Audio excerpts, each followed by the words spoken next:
Bon, en tout cas, c'est un film de Mona Achache, du coup, qui est une réalisatrice française. Et le film, en fait, commence sur elle, déjà. Donc voilà, comme on peut voir dans la bande-annonce, qui est dans un appartement jonché de photographies, d'enregistrements, de textes, qui sont en fait ceux de sa mère, qui s'est récemment suicidée. Donc toute cette histoire est une histoire vraie, à partir duquel tout va se créer. Donc avec ses enregistrements, ses photos, etc., toutes ces informations qu'elle a sur sa mère et sa grand-mère, elle va essayer en fait de reproduire une sorte de généalogie, de reconstituer un petit peu toute la biographie de sa mère au lieu d'en écrire un livre, puisque sa mère était écrivaine et un petit peu voilà, comment dire, elle était un petit peu entourée d'auteurs, de grands auteurs de l'époque. Sa mère et sa grand-mère. Et sa grand-mère qui travaillait à Gallimard. Et donc, elle va essayer de faire cette enquête-là, qui est une enquête assez intime.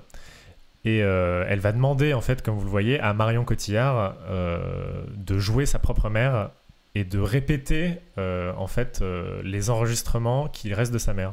Donc, il y a certaines scènes où Marion Cotillard a appris les textes des enregistrements et les joue. Et il y a d'autres où elle est carrément en train de parler, de faire de la post-synchronisation sur ces enregistrements, ce qui crée du coup une étrange impression, vu qu'elle emprunte complètement la voix de la mère.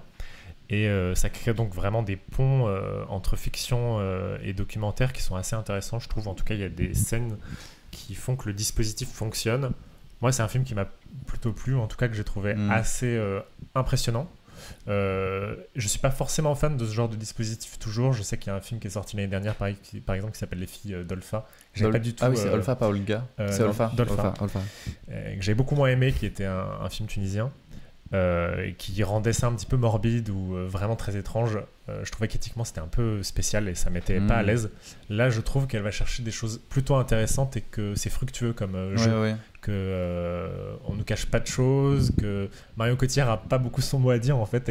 On dirait vraiment une sorte d'ouvrière. C'est littéralement une actrice au travail, quoi. Exactement, au travail, quoi. Et elle a pas grand chose à dire. On la voit vraiment en train de jouer la mère, et il y a quelques scènes un petit peu drôles d'ailleurs, un petit peu comiques autour de son travail, de comment elle se met au travail, elle apprend à imiter les gestes, etc.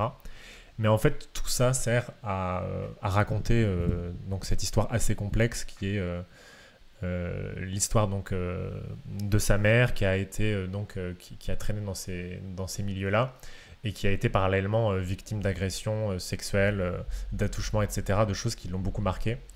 Et qui l'ont amené à avoir une histoire assez brusque et complexe. Ce qui ajoute à la complexité, c'est qu'il y a une sorte un peu presque de transmission entre la grand-mère, la mère et Mona Achache elle-même, où on va dire un peu les scénarios se répètent d'une génération à l'autre. Exactement. Oui, il y a pas même de malédiction de famille à un moment, une forme de destin que la réalisatrice était censée vivre un événement particulier dans sa vie. Sa mère lui avait dit c'est logique que ça t'arrive, ça nous est tout arrivé, c'est presque un rite de passage. Oui, et en fait, évidemment, c'est un discours au fond qu'on pourrait universaliser. En fait, c'est en toile de fond un discours aussi féministe sur du coup la question de ces agressions-là, etc., de la manière dont sa mère les a un petit peu mises sous le tapis. Et la manière dont ce traumatisme du coup l'a pesé toute sa vie à cette mère et qui s'est du coup suicidée. Et donc c'est un petit peu dans cette recherche là que la réalisatrice essaie de comprendre ce geste. Petit jeu que je lance dès maintenant. Le nombre de fois où on va dire le mot dispositif. Si quelqu'un arrive à retenir le nombre exact de fois où on va dire ce mot. C'est un petit peu le joker absolu de la critique. Exactement, le mot dispositif. Le problème, c'est le dispositif. De toute façon, généralement, dans les films, c'est souvent ça. C'est souvent une question de. À la fois la richesse et la limite, de toute façon, ce dispositif. Mais vous, c'est un peu votre avis, non? Justement. Le dispositif prend trop de place ou est un petit peu limité. Moi, ce qui m'intéresse dans le film, pour être honnête, c'est seulement le dispositif. C'est vraiment que ça. Je trouve que l'histoire de cette femme est pas particulièrement intéressante et pas suffisamment riche pour pouvoir vraiment me captiver, d'autant plus que on me le raconte par des témoignages, enfin non, pas par des témoignages, mais par des enregistrements audio, par des écrits qu'elle a pu avoir, uniquement ce genre de matière. Et donc régulièrement, d'un personnage qui ne me parle pas, écouter des témoignages de gens lambda, ça m'intéresse pas de base, de facto. Et donc c'est la question, comment est-ce que ça va être raconté, comment est-ce que le cinéma va faire son effet. T'as toujours été moins humain que dispositif de toute façon, voilà, en termes de goût. Toujours été... C'est la machine qui t'intéresse, c'est pas vraiment le... Voilà, je suis une machine. C'est plus de killer que... Plus de killer que Dodin Bouffant, bien sûr. Mais il y a cette idée-là dès le début, le film t'introduit dans un espace scénique. Ouais. Et va se jouer comme une sorte de pièce de théâtre devant toi. Même à un moment, le film l'assume. Enfin, au début, ils font croire à un vrai appartement. Et je dirais à un quart de film, Marion Cotillard va avoir une scène où elle va pousser un des murs de l'appartement, révélant que toutes les autres scènes qu'on avait vues étaient toutes jouées dans le même espace. Probablement un studio, ouais. Oui, voilà, c'est un studio. En tout cas, un appartement qui a été aménagé en tant que tel. Ouais. Bon. Pas du tout un espace de vie en tout cas. Oui, voilà, c'est ça. Et même juste à côté d'une petite pièce de bureau, t'as un restaurant qui est recréé, etc. Une succession de décors. Voilà, et donc il y a vraiment cet aspect de... pour moi, c'est presque l'idée initiale du film, c'est voir la création artistique se dérouler devant tes yeux. D'autant plus que la toute première scène... il me semble, c'est Marion Cotillard qui arrive. C'est vers le début, ouais. C'est la première scène où on voit Marion Cotillard se dénuder, enlever tous ses apparats, tous ses vêtements, elle, ce qui la constitue, elle, entre guillemets. Et c'est ce qu'on voit en ce moment à l'image. Et revêtir tous les vêtements de la mère de la réalisatrice. Et donc, commencer l'incarnation déjà par le corps, enfin, non pas justement par le corps, mais par l'extérieur, par la surface. Et ensuite, progressivement, il va y avoir un travail où on va voir plusieurs séquences où elle essaye de se mettre dans la peau. C'est-à-dire, typiquement, tu parlais tout à l'heure des scènes où elle fait du lip-sync. On a des séquences où le film montre des scènes où Marion Cotillard galère à faire un lip-sync parce que c'est quand même quelqu'un qui parle comme ça. Oui, en fait, le dispositif est visible, assume le fait qu'il est visible, que c'est une remise en scène. Que c'est de la mise en scène pure et que... on est pris dans un jeu, quoi. Le film nous demande sur les premières scènes de nous prendre au jeu, d'essayer de croire à cette histoire, croire que Marion Cotillard c'est la mère. C'est ça, il essaye de temps en temps aussi de jouer le jeu de est-ce que c'est vraiment de la mise en scène, est-ce que c'est de quelque chose de capté sur le vif. Il y a une séquence comme ça, notamment où Marion Cotillard boit du thé dans un thermos et la réalisatrice vient lui dire non, ma mère elle buvait pas son thé comme ça, elle faisait beaucoup de bruit. Et Cotillard lui dit attends, mais je suis en pause là, je peux pas. Elle dit non, t'es pas en pause. Et moi j'ai l'impression que c'est des scènes écrites. Oui, bien sûr, mais c'est là, c'est là justement un peu ma limite personnelle avec le dispositif, c'est que il y a une forme qui veut faire croire à un espace entre le documentaire et la fiction, alors qu'il est absolument purement fictionnalisé. Et jouer sur un espace de doute, laissant davantage le doute. Typiquement sur ce genre de scène là, ça marche pas du tout sur moi parce que je vois juste quelque chose de fabriqué et qui veut juste me transmettre une idée qui est l'idée de cette mise en scène, etc. Mais jamais une remise en doute de ce que j'ai comme valeur, comme certitude, de ce que le film me présente, quoi. Tu parlais des moments où on voit un petit peu les prises ratées entre guillemets du film. Donc il y a des séquences comme ça où, comme tu as dit, Marion Cotillard essaie de parler en même temps que l'enregistrement et échoue parce qu'elle rate un mot et donc ses lèvres collent plus, donc elle s'interrompt et on voit qu'il y a un peu... on voit des choses qui seraient coupées, on va dire, dans un film de fiction traditionnel. Et ça, je pense que c'est les moments les plus singuliers et les plus presque les plus intéressants autour de cette question de ce dispositif particulier. En fait, ce qui moi me déplaît un peu dans le film, c'est que j'ai l'impression que cette espèce de fausse ambiguïté en fait que le film entretient entre réalité, fiction, etc. Et surtout, en fait, la question que je me suis posée, c'est qu'est-ce que ça produit ? Qu'est-ce que le film essaie d'arracher de ces scènes-là ? Et en fait, moi, j'ai l'impression que ce qu'il essaie d'arracher, c'est tout simplement une sorte de surcharge de pathos, en fait. Et typiquement, je prends les toutes premières minutes du film, je trouve, sont assez révélatrices à ce titre-là. Les premiers plans, on voit, donc, comme tu as dit, enfin, je sais plus, vous l'avez décrit, on découvre cet espace qui est une espèce de grand décor avec des feuilles, des archives. Voilà, c'est exactement ce qu'on voit maintenant à l'écran, décidément, c'est fou. Et on voit Mona Achache en train de trier, et ensuite il y a un plan qui se rapproche un peu d'elle, et on la voit prise d'une émotion au vu de ces archives qu'elle écume. Sauf que, en fait, pour moi, ce plan, il a presque aucune valeur autre qu'essayer d'attirer notre émotion.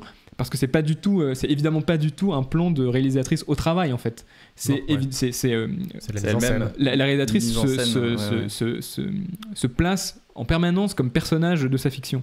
Typiquement la scène dont on vient de voir un extrait ici, la soi-disant rencontre entre Mona Achache et Marion Cotillard, pour moi est symptomatique de ce problème-là, parce que donc dans la séquence, comme tu l'as dit, Marion Cotillard entre dans la pièce, Mona Achache lui donne les vêtements, il y a une sorte un peu de tension, de froideur entre elles, sauf que cette séquence, elle est absolument fabriquée de A à Z. Pour moi, le problème donc, de cette séquence, c'est que sur le papier, c'est une séquence passionnante, c'est-à-dire le moment où la réalisatrice explique à l'actrice un peu quel est le projet, commence à lui parler de l'incarnation, sauf qu'en fait c'est pas ça qu'on voit du tout. Ce qu'on voit, c'est une sorte de recréation sur le mode, on va dire, de l'émotion augmentée, pour que le spectateur soit plus happé dans cette histoire. Mais en fait, elle perd complètement, pour moi, ce qui fait l'intérêt du dispositif, et qui en fait serait presque de l'ordre du making-of du film qu'on voit véritablement.